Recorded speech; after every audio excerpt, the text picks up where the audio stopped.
Et bienvenue à tous.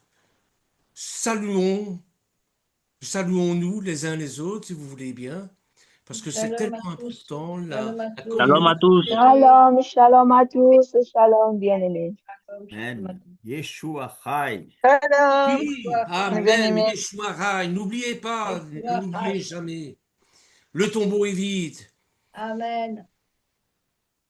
Voilà. Alors, frères et sœurs, on est toujours donc dans la mouvance de Pessah, hein, cette fête magnifique. En réalité, il y a trois fêtes.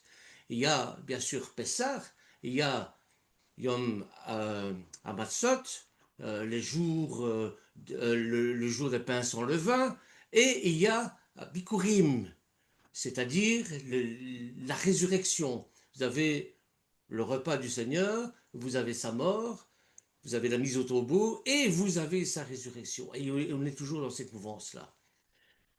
C'est une grande fête. Pour moi, c'est la fête la plus importante des 7 fêtes de l'Éternel, des 8 fêtes de l'Éternel. Je ne dis pas que les autres fêtes ne sont pas importantes. Elles sont toutes importantes.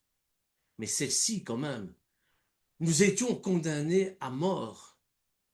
Et voilà que nous avons la vie éternelle, grâce au sacrifice de Yeshua, qui est monté sur la croix et qui, par son sang, nous rachète des mains de Satan. Et, grâce à sa résurrection, nous restaure dans le statut d'Adam, le statut d'Adamique d'avant la chute. Frères et sœurs, c'est quelque chose de formidable, de merveilleux. C'est pour ça que je dis, pour moi, c'est la plus belle fête des 7 fêtes. Les autres sont très belles aussi, hein. Voilà. Alors, de quoi on va parler aujourd'hui? Bien, je voudrais bien revenir justement sur la crucifixion. Oui, c'est pas très gai, hein, mais bon. Mais il y a quelque chose d'excessivement important qui s'est produit. On va faire un petit partage d'écran, parce que je vais vous montrer ça, par partage d'écran évidemment, parce que sinon je risque de me perdre dans mes paroles, hein. Alors, je vais un peu bouger mon téléphone, sinon je... Voilà, voilà, voilà. Voilà, on va faire le partage d'écran.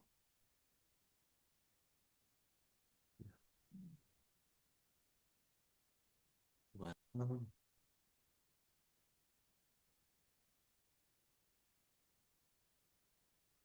Voilà. L'héritage du sang de Yeshua, du sang de l'eau, et la naissance de la Kaal du Seigneur, de l'Église, en quelque sorte. La Kaal, c'est l'Église. Dans la Brit Hadasha, les 4 évangiles donnent un récit de la crucifixion de Yeshua. Toutefois, dans Jean au chapitre 19, versets 31 à 34, que je vous demande de prendre, Jean chapitre 19, versets 31 à 34, des détails y sont relevés et qui n'apparaissent pas dans les 3 autres narrations. Vous me dites quand vous l'avez, bien sûr. Sinon, vous pouvez lire sur le PowerPoint, hein, sur la diapositive, évidemment, hein. Il y a quelqu'un qui veut bien le lire? Allez, une belle voix, tonitruante, parce que c'est important.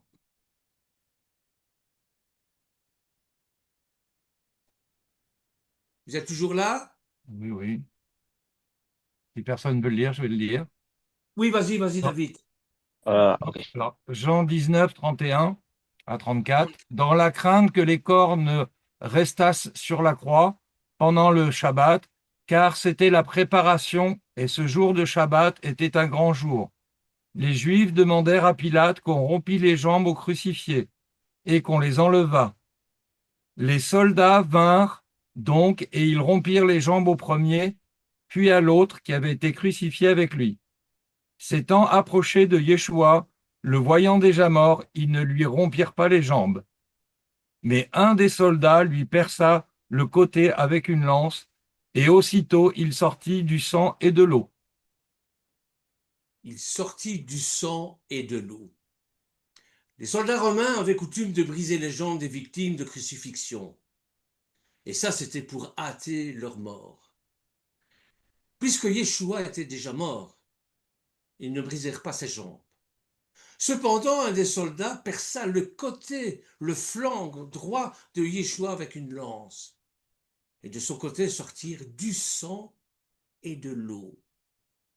Bon, ce passage, est significatif car il accomplit les Écritures qui disent qu'aucun de ces os ne sera brisé, soulignant l'accomplissement de la prophétie. On peut lire ça dans le psaume chapitre 34, verset 20, le commandement de l'Éternel de ne pas briser les os de l'agneau qu'on va manger à Pessah, en Exode au chapitre 12, verset 46. Donc voilà déjà des liens qui nous font dire que Yeshua est l'agneau immolé. Alors pourquoi ces détails concernant le côté percé de Yeshua sont-ils rapportés seulement dans l'évangile de Jean? Est-ce qu'il y a un sens spécial? Eh bien, on va voir ça ensemble, on va essayer de répondre à cette question-là. Il est important de voir en premier ce qu'est le sujet de l'évangile selon Jean. Vous savez, comme moi, que chacun des 4 évangiles présente un aspect différent de notre Seigneur. Mis ensemble, ils forment, je vais dire, presque une biographie complète. Matthieu, le plus juif de tous, c'est l'évangile du royaume. Il prouve que Yeshua Mashiach est le sauveur, roi, celui qu'on attend. Le Messie, Ben Yosef, qui est monté sur la croix, va revenir comme Mashiach, Ben David, pour restaurer son royaume sur la terre comme dans les cieux. Marc, l'évangile de Marc, c'est l'évangile d'Adonai. Il prouve que Yeshua est le sauveur serviteur. Il vient pour servir. Lavage de pieds, par exemple. Lavement, lavage de pieds, je ne sais pas comment on dit en français. Luc, c'est l'évangile du pardon des péchés. Luc est médecin. Donc, il fait un lien entre la maladie, je dirais, psychosomatique ou spirituo-somatique, c'est plutôt ça, et les péchés. Il prouve que Yeshua HaMashiach, est le sauveur homme. Puis vous avez Jean. Jean, c'est mon préféré. C'est l'évangile de la vie.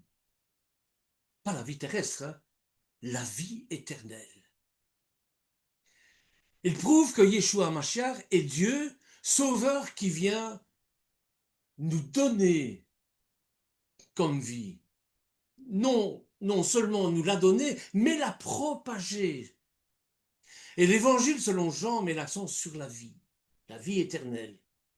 Et lorsque nous examinons les détails de la crucifixion du Seigneur, dans le récit de Jean que nous venons de lire, Jean chapitre 19, versets 31 à 34, il est important de garder en tête cette insistance.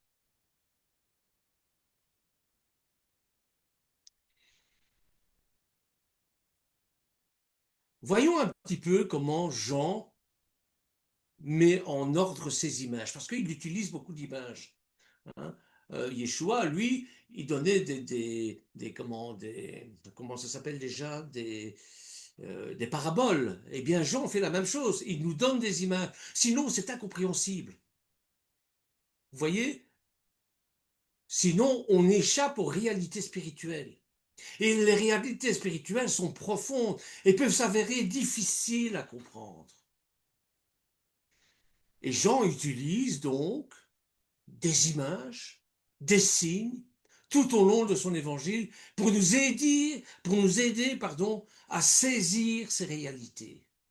Par exemple, dans Jean, chapitre 1, verset 29, il nous dit, Jean-Baptiste dit à Yeshua, voici l'agneau de Dieu qui enlève, ou qui porte, parce que bon, le terme en grec, en hébreu et en latin porte à confusion, mais il fait les deux.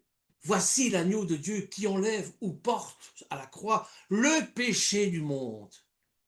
Et nous savons que Yeshua, un Mashiach, n'est pas concrètement un petit agneau, avec 4 pattes, appelé les nœuds. Mais non. Toutefois, l'image de Yeshua comme agneau de Dieu nous montre quelque chose qui dépasse ce que les mots veulent dire. Et sans beaucoup d'explications, l'image ou encore le signe d'un agneau nous impressionne immédiatement. Concernant la douceur, la gentillesse, l'absence de péché, qui s'est livré pour nous. L'histoire de l'agneau dans le contexte de l'Exode est centrale dans la Bible, notamment dans le chapitre 12, qui est le chapitre de l'Exode. Et dans ce chapitre, le Seigneur dit à Moshe, Adonai dit à Moshe et à Aaron, que le premier mois de l'année sera marqué par la Pâque, où un agneau sans défaut, tamim, sans défaut, un mâle, âgé d'1 an, sera sacrifié. C'est pas un petit agneau, hein. Un agneau d'1 an, c'est déjà une belle bête, hein. C'est presque un mouton. Ceux qui ont fait de l'élevage de moutons vous le diront, hein. C'est pas un petit bébé, hein. C'est déjà une belle bête. Et ce sacrifice est un signe de promesse de la libération d'Israël, de l'esclavage égyptien, et un symbole de la résurrection, de la rédemption. L'agneau est également le symbole du Mashiach, qui est considéré comme le véritable agneau de Dieu, Agnus Dei, lapin qui enlève et qui porte les péchés du monde.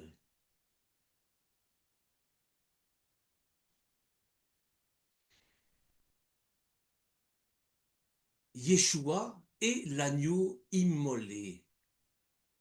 Dans le contexte de l'Apocalypse, Yeshua est souvent désigné comme l'agneau immolé, symbolisant son sacrifice pour la rédemption de l'humanité. Et cette image est présente dans plusieurs versets, notamment Apocalypse chapitre 5, versets 6 et 12, où l'agneau est décrit comme digne de recevoir la puissance, la richesse, la sagesse, la force, l'honneur, la gloire et la louange. Et cette rédemption est un décret éternel qui précède la création et qui a été révélé tout au long de l'histoire depuis le commencement du monde. L'agneau, ou du moins le bélier, l'agneau d'1 an, bien ça nous fait référence, ça fait référence à Genèse au chapitre 22, versets 1 à 19, à la ligature d'Isaac. Genèse chapitre 22, versets 1 à 19, rapporte un épisode de la saga d'Abraham qui a connu une grande fécondité dans l'histoire du judaïsme comme du christianisme, puisque nos racines sont hébraïques. Alors Abraham reçoit l'ordre de Dieu, l'ordre d'Adonai, d'Élohim, de lui sacrifier son fils unique Isaac. Essayez de faire le rapport avec la crucifixion de Yeshua.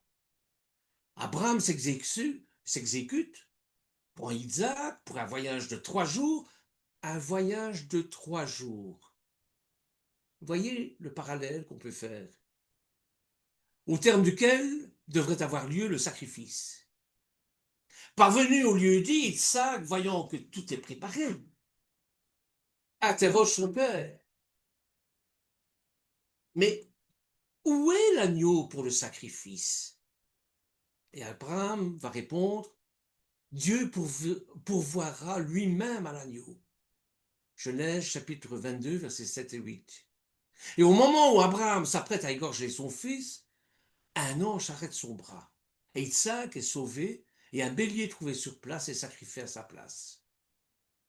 Ce bref récit est au départ un simple récit explicatif du fait qu'Israël, contrairement à beaucoup de ses voisins, ne doit pas pratiquer le sacrifice humain. Et si l'offrande n'est pas humaine, qu'est-ce qui est digne alors d'être offert à Elohim en signe de reconnaissance ou ouverture à la communion avec lui, ou se reconnecter à lui. C'est cette place que va prendre l'agneau dans le rituel, les textes juridiques, liturgiques, poétiques, la piété populaire, les oracles prophétiques qui constituent la vie religieuse d'Israël antique. Mais l'image de l'agneau va aussi entrer en résonance avec d'autres textes et connaître un succès croissant. Récit de l'Exode, le premier de ces textes, se trouve dans le livre d'Exode, au chapitre 12, dont nous avons lu à Pessah. Exode, chapitre 12, versets 2 à 6. Il donne les instructions pour préparer pour la préparation du sacrifice d'un agneau dans la nuit de Pessah. La nuit où, à la fois, passe l'ange de la mort contre les premiers-nés d'Égypte, qui se répand, et on répand le sang de l'agneau qui sauve des premiers-nés d'Israël, et inaugure la sortie vers la terre promise. La figure de l'agneau est ainsi étroitement associée à la sortie d'Égypte, fondateur du peuple. Alors ce récit est aussi l'origine de la fête de Pessah, de la Pâque. C'est durant cette fête que Yeshua, la veille de sa mort, va instituer le dernier repas, la Sainte Seine. Voyez? Alors comme un agneau destiné à la boucherie, ça c'est le troisième récit important, qui est un oracle du prophète Isaïe en Isaïe 53, extrait d'un ensemble que l'on appelle les cantiques du serviteur, dans un contexte post-exilique, donc après l'exil, où il s'agit encore de surmonter le traumatisme de la chute de Jérusalem. Et ce récit décrit la figure du serviteur parfait à venir. Lisez, relisez Isaïe 53 et voyez avec le tempérament et voyez avec, je vais dire, la biographie de Yeshua, le caractère de Yeshua. Son action va permettre le rétablissement d'Israël. Le rétablissement d'Israël. Est-ce que ce n'est pas la quatrième coupe que l'on boit à Pessah? Vous voyez, tout cela est lié. Pour illustrer ça, le prophète utilise l'image de l'agneau que l'on mène à l'abattoir.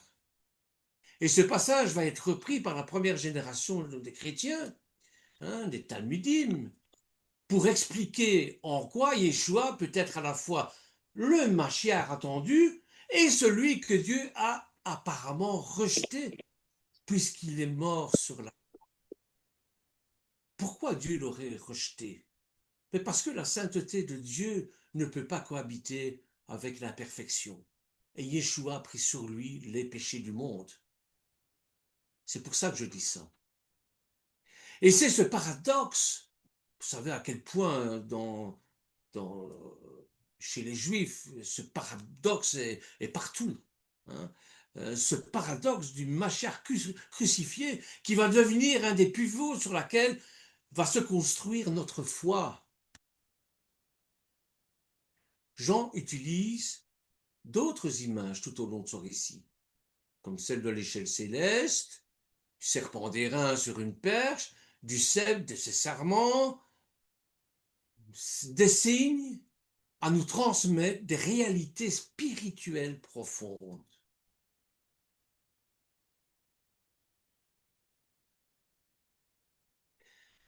Alors, l'image du sang et de l'eau. On va revenir, si vous me permettez l'expression, à nos moutons.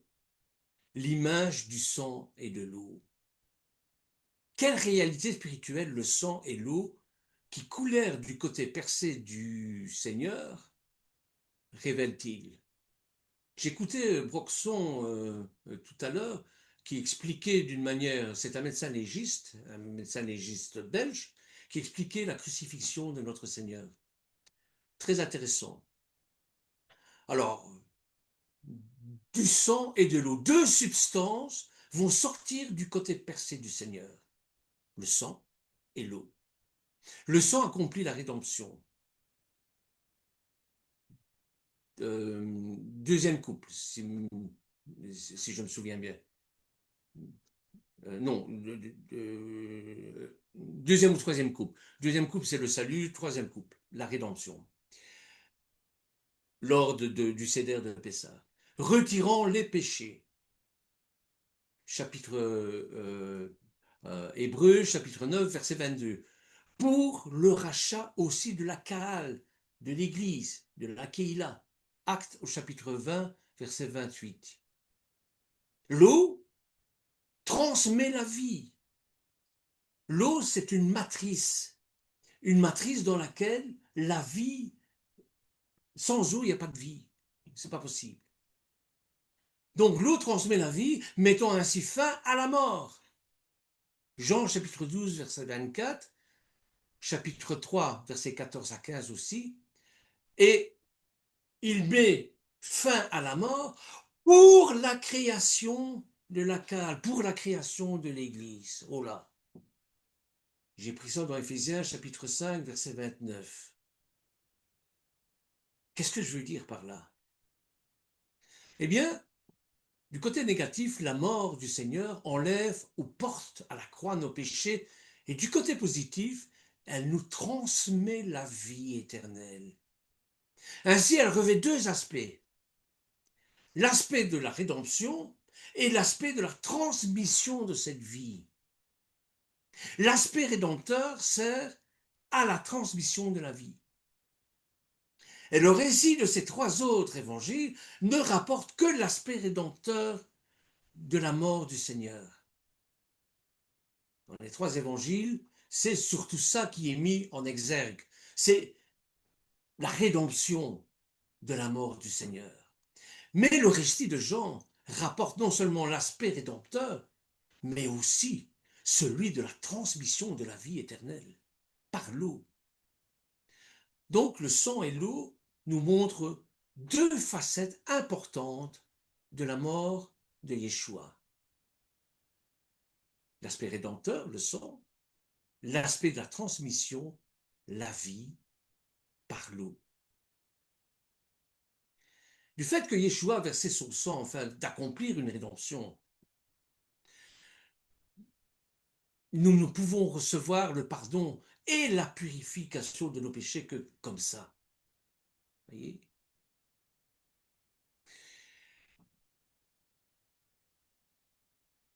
Le sang de la rédemption fait référence au sacrifice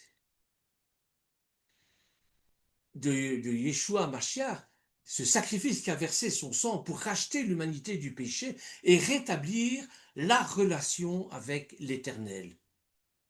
À ce moment-là, souvenez-vous, le rideau se fend en deux, nous signalant que le passage vers le Gan Eden est ouvert. La rédemption est un concept central dans notre foi.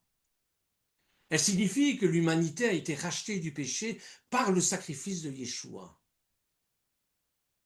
Et dans le livre des Juifs messianiques, des Épîtres aux Hébreux, au chapitre 9, verset 22, il est affirmé que sans effusion de sang, il n'y a pas de pardon possible. Il n'y a pas de pardon de nos péchés. Ça souligne l'importance du sang de Yeshua comme moyen d'expiation pour les fautes de l'humanité.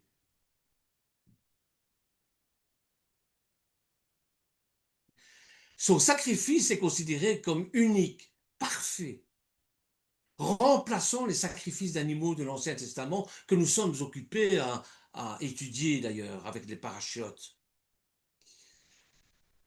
Ces sacrifices qui étaient temporaires et nécessitaient la répétition constante.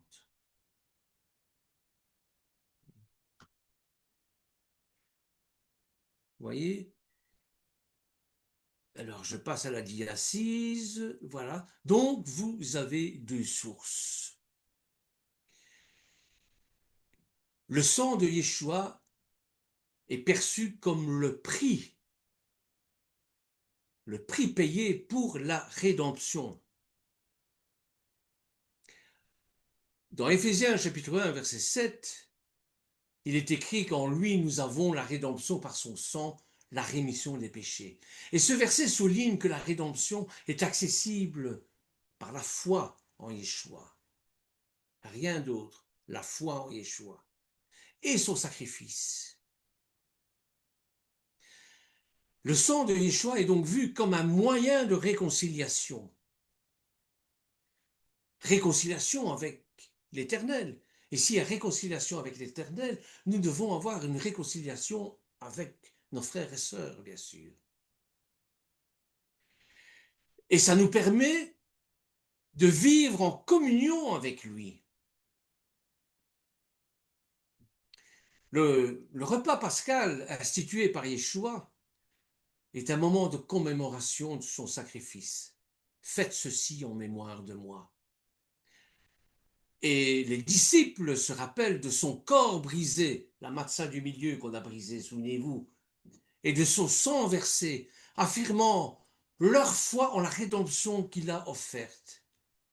Comme dans 1 Corinthiens au chapitre 11, verset 26, qui nous dit que chaque fois que nous mangeons ce pain et buvons cette coupe, nous annonçons la mort du Seigneur jusqu'à ce qu'il vienne. Chaque fois que nous mangeons ce pain et buvons cette coupe, chaque année, pas tous les jours, hein. C'est pas toutes les semaines, c'est pas une semaine sur deux, c'est chaque année au moment de Pessah. Les versets bibliques et les réflexions sur la rédemption par le sang de Yeshua sont essentiels pour comprendre la profondeur de ce concept dans notre foi.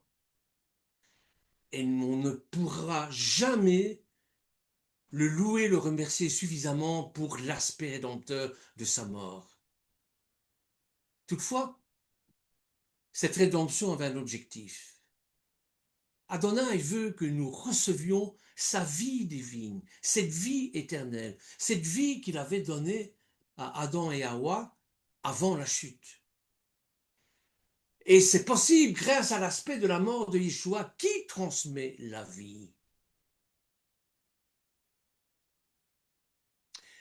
La mort de Yeshua a libéré, je vais dire, la vie, je vais prendre lundi à 17, la vie divine. Mais l'eau qui jaillit et les eaux qui ne furent pas brisées, mentionnées dans Jean, versets 34 et 36, sont des signes relatifs à l'aspect transmetteur de la vie et de la mort du Seigneur. Cette mort qui transmet la vie va libérer la vie divine du Seigneur qui était au-dedans de lui, afin de produire, de faire naître l'Église, la Kaal, qui est composée de tous ces croyants. La Kaal, l'Église, c'est tous ces croyants. C'est pas la cathédrale Saint-Dudule pour les Belges. Hein, non, c'est pas ça. Hein. C'est vraiment la Kaal du Seigneur. Et ce sont tous ces croyants dans lesquels sa vie divine a été transmise. La mort du Seigneur va libérer la vie divine qui était au-dedans de lui. Et pour comprendre ça, pour comprendre ce que ça signifie, il faut lire ce que Yeshua a dit à Jean au chapitre 12, verset 24. En vérité, je vous le dis, si le grain de blé ne tombe en terre et ne meurt, il reste seul. Mais s'il meurt, il porte beaucoup de fruits. Waouh! Qu'est-ce que ça veut dire? Mais on peut comparer Yeshua à un nectar qui se trouve enfermé dans le fruit, dans un fruit entouré de clipotes, d'écorces. Et il faut libérer toutes ces écorces pour que le nectar puisse nous ravir les papilles, je vais le dire comme ça. C'est un petit peu comme l'atome. Hein. Si vous bombardez l'atome, la puissance que contient l'atome se trouve à l'intérieur. Il faut bombarder je ne suis pas physicien, donc je ne sais pas vous expliquer, je vous explique avec mes mots à moi. Il faut bombarder ces particules pour que cette puissance, cette énergie explose. C'est la bombe atomique, en quelque sorte. Vous voyez? C'est exactement ce qui s'est passé dans la pensée juive avec Pharaon. Pour libérer ce peuple, pour faire naître ce peuple, eh bien, il a fallu les 10 plaies d'Égypte, qui sont comme des clipotes, qui sont comme des écorces, dans lesquelles on frappe, et c'est parce qu'on a frappé sur ces clipotes que le peuple hébreu est sorti libre pour accéder à la terre de Canaan. Vous voyez? Donc avant sa crucifixion, Yeshua se compare à un grain de blé qui allait tomber en terre pour y mourir. Un grain de blé est une semence à l'intérieur de laquelle se trouve la force vitale. C'est ça que je veux dire, vous voyez? Un élément vital. Cependant, tant que la graine reste entière, tant que le noyau n'est pas touché, hein, il n'y a pas de fission. Tant que le nectar, on n'a pas enlevé toutes les écorces, ben, il n'y a pas de nectar. Il est toujours là, à l'intérieur. La vie qui est en elle, il reste confinée. Pardon. Elle doit tomber au sol et mourir pour que se développe, pour que son enveloppe extérieure soit brisée et s'ouvre. Et ce n'est que de cette façon que la vie contenue dans la semence peut être libérée pour porter du fruit. C'est ainsi que cette vie se propage, s'accroît. Et de la même manière, le Fils de Dieu divin, devint un homme de chair et de sang nommé Yeshua. Il était à la fois divin et humain. Je devrais dire, il est à la fois divin et humain. Et toutefois, sa vie divine était confinée à l'intérieur de cette enveloppe de son humanité. Or, l'Éternel voulait que nous recevions sa vie divine. Et pour que ça arrive, il fallait que la vie divine, à l'intérieur de Yeshua, soit dégagée de l'enveloppe de son humanité. Vous comprenez? Ça se passe lorsque Yeshua meurt sur la croix. Par la mort, la vie divine va être libérée. Et désormais, cette vie peut être transmise à tous ceux qui croient en lui.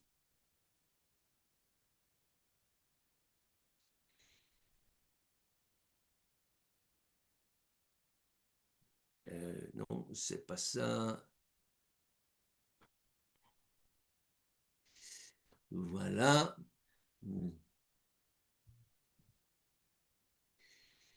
Deux sources.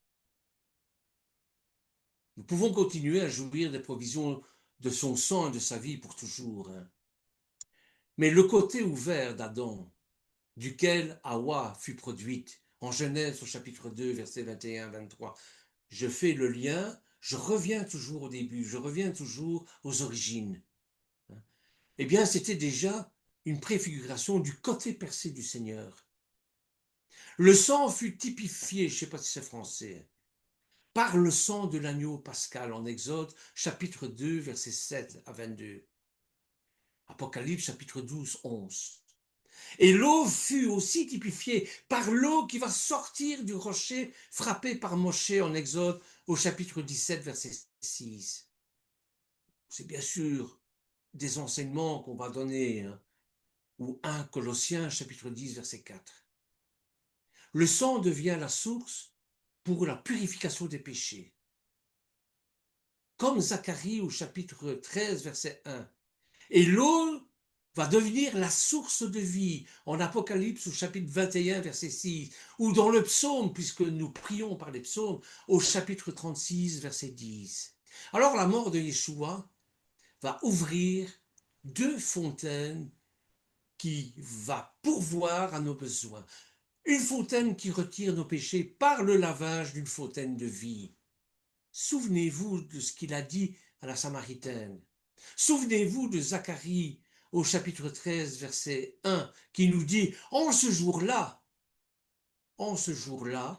une source sera ouverte pour la maison de David et les habitants de Jérusalem, pour le péché et pour la souillure. » Et dans le psaume, au chapitre 30, 36, verset 10, « Car avec toi est la source de la vie.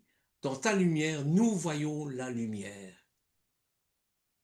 Nous pouvons continuer de nous rapprocher de la source pour être purifiés. Comment? En faisant teshuva, en confessant nos péchés, en demandant pardon à nos frères, à nos sœurs, à l'Éternel. Parce que nous sommes humains, parce que nous avons toujours cette chair humaine, eh bien, nous commettons toujours des péchés. Nous pouvons aussi recevoir plus de vie divine en venant au Seigneur comme la source de vie pour la boire, comme il l'a proposé à la Samaritaine. Alors, frères et sœurs, louons le Seigneur pour sa mort, qui rachète et qui transmet la vie par le sang et l'eau. Et nous avons pu discuter ici brièvement, on n'aurait pas assez de temps pour faire une étude complète, du sens profond du sang, du sens profond de l'eau, qui sortirent du côté percé du Seigneur.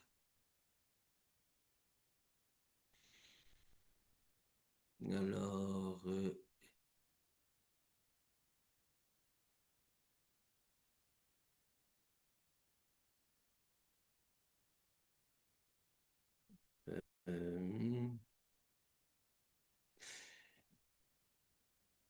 le sang de la rédemption, bon, j'ai déjà dit ça.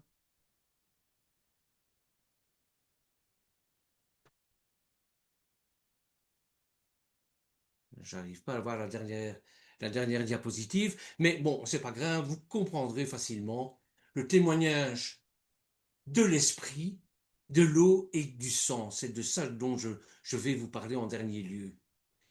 Jean poursuit en disant que l'esprit, l'eau et le sang témoignent ensemble. Vous avez trois témoins là. Et que leur témoignage est d'accord, est à l'unisson. Si vous voulez bien, on va examiner un petit peu en détail ça.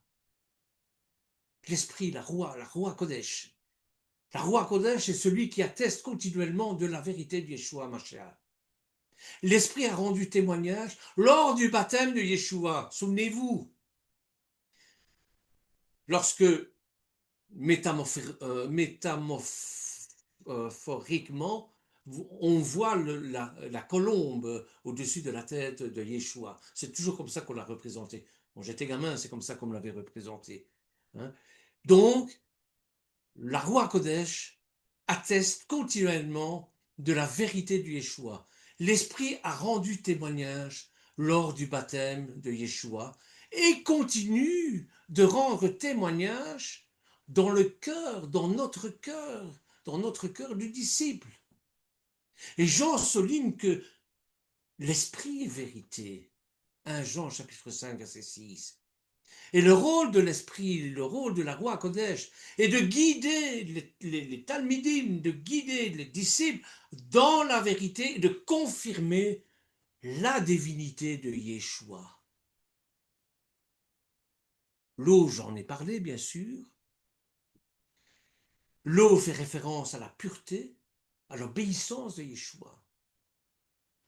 Lors de son baptême, il a montré son humilité. En s'identifiant à l'humanité pécheresse. Il suffit de lire Philippiens chapitre 2 verset 4 ou chapitre 4, verset 6, je ne sais plus, mais bon, où Philippiens dit que Yeshua a laissé ses attributs divins pour prendre la condition humaine jusqu'à mourir sur une croix. Waouh! Bien qu'il fût sans péché, eh bien, il s'est identifié, il a pris le péché de l'humanité sur lui. Et ça symbolise la purification de Yeshua qui apporte à ceux qui croient en lui et marque le début de son ministère terrestre. Et le sang de Yeshua représente son sacrifice rédempteur. Il nous rappelle le salut n'est possible que par la croix, que par cette brisure de la matzot du milieu, que par la vie qui nous brise. À ce moment-là, ça ouvre le champ à la Roi Kodesh d'entrer en nous et d'être de véritables serviteurs. Pourquoi? Parce qu'il n'y a plus d'orgueil en nous. Voyez, le sang versé pour nos péchés témoigne de l'amour d'Élohim et la réconciliation entre l'Éternel et les hommes. Et c'est par le sang que nous avons accès à la vie éternelle. Ces trois témoins sont d'accord, ce qui signifie que le témoignage de Yeshua Mashiach est cohérent et véridique, confirmant son rôle unique en tant que sauveur du monde. Trois témoins, l'esprit, l'eau et le sang, témoignent l'ensemble pour renforcer la foi du croyant que nous sommes. Ils rappellent que la foi chrétienne, que la foi du disciple repose sur des événements historiques réels. On n'est pas des doux rêveurs. Et sur la puissance spirituelle qui se manifeste à travers eux. L'eau nous rappelle le baptême, un acte d'obéissance et de purification. Nous devons suivre l'exemple de Yeshua dans l'obéissance à Dieu, tout en cherchant à vivre une vie pure devant lui. On est en plein dedans, avec l'impureté et la pureté réclamée par l'Éternel. Si on veut se reconnecter à lui, c'est dans les parachiotes, c'est dans le Lévitique. Le sang nous rappelle le sacrifice de Yeshua. Et ça nous invite à ne jamais oublier le prix payé pour notre salut et vivre dans la reconnaissance pour ce sacrifice. Et l'Esprit nous guide dans la vérité, nous fortifie. La Roi Kodesh est celui qui éclaire notre esprit et nous aide à comprendre et à vivre selon la volonté de l'Éternel. On ne vit pas selon notre volonté, selon nos croyances, selon nos rêves. Non, non. On vit selon la volonté de l'Éternel. L'unité de ces trois témoins nous pousse à prendre conscience que notre foi est fondée sur un témoignage solide et immuable. Et en tant que talmidim, en tant que croyant, en tant que nazaréen, en tant que disciple, sur un témoignage, nous pouvons être assurés que ce que Yeshua a accompli pour nous est vrai et que l'Esprit, la Roua, à Kodesh, confirme chaque jour cette vérité dans nos œuvres. Le message de 1 Jean, chapitre 5, versets 6 à 8, est un appel à rester ferme dans la foi, à persévérer dans l'obéissance à l'Éternel, à vivre en se souvenant du sacrifice de Yeshua qui a tout accompli pour notre salut. En perçant le flanc de Yeshua, c'est par le sang et par l'eau la naissance de la Kaal, la naissance de l'Église. Comme c'est à travers le passage de Yam Chouf, le passage de la mer Rouge, et par le sang de l'agneau que le peuple hébreu a été libéré de l'esclavage égyptien. Voilà, frères et sœurs, ce que j'avais envie de vous partager aujourd'hui. J'espère que je n'ai pas été trop compliqué. Soyez bénis en tout cas, et merci pour votre fidélité en tout cas. Merci de votre présence. Soyez bénis. Amen. Amen. Alléluia. Merci Bernard, ça bénit. Merci Bernard. Sois Amen. béni. Merci, merci. Sois béni. Voilà, si vous avez des questions, des commentaires, des enrichissements à, à venir, faites-le maintenant et par la suite, j'espère que tout ça va vous travailler et lorsque vous recevrez le YouTube, vous pouvez mettre vos questions, vous pouvez faire des commentaires. Comme ça nous aide, nous enseignants, à nous diriger par rapport à ce que vous nous attendez, nous. Vous voyez? Voilà, maintenant je vous laisse la parole. Hein.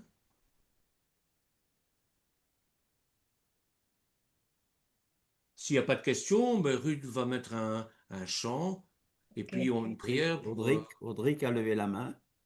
hein, oui, vas-y Audric. Ok. Ma question se trouve sur le sacrifice humain. Yeshua a été sacrifié Oui. et nulle part dans la Torah il a été demandé un sacrifice humain. Alors moi je voulais faire un parallèle avec le sacrifice de la fille de Jephthé.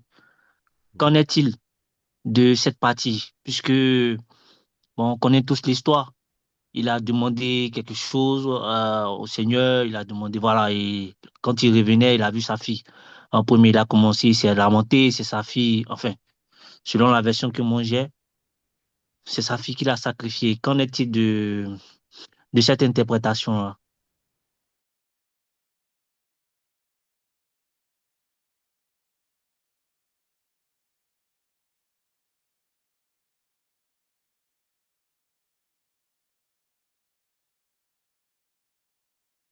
Ne pas faire de serment n'importe comment, n'importe quand.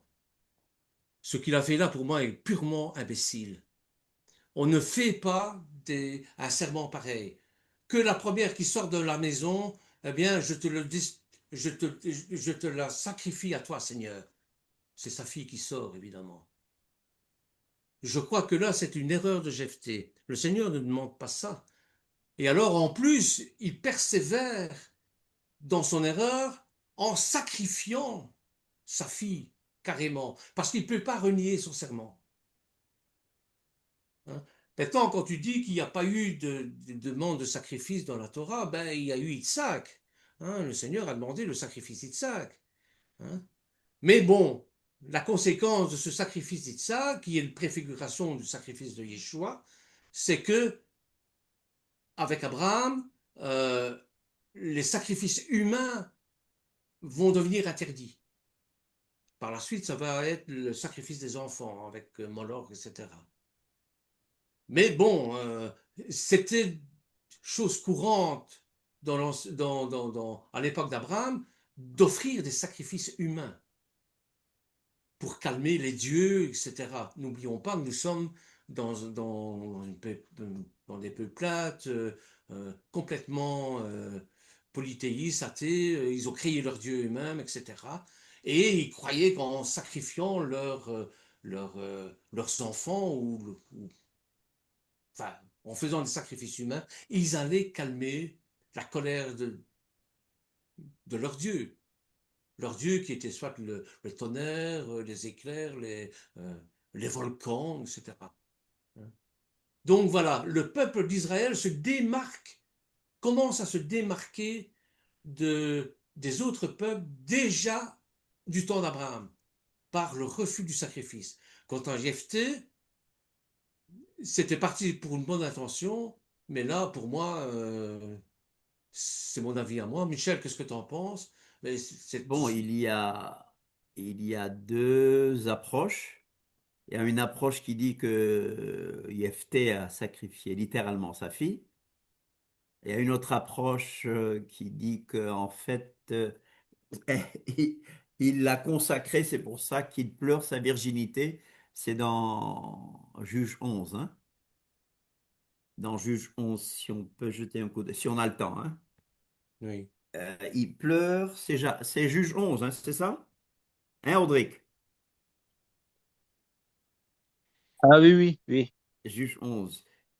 On voit qu'il pleure sa virginité et non pas sa mort.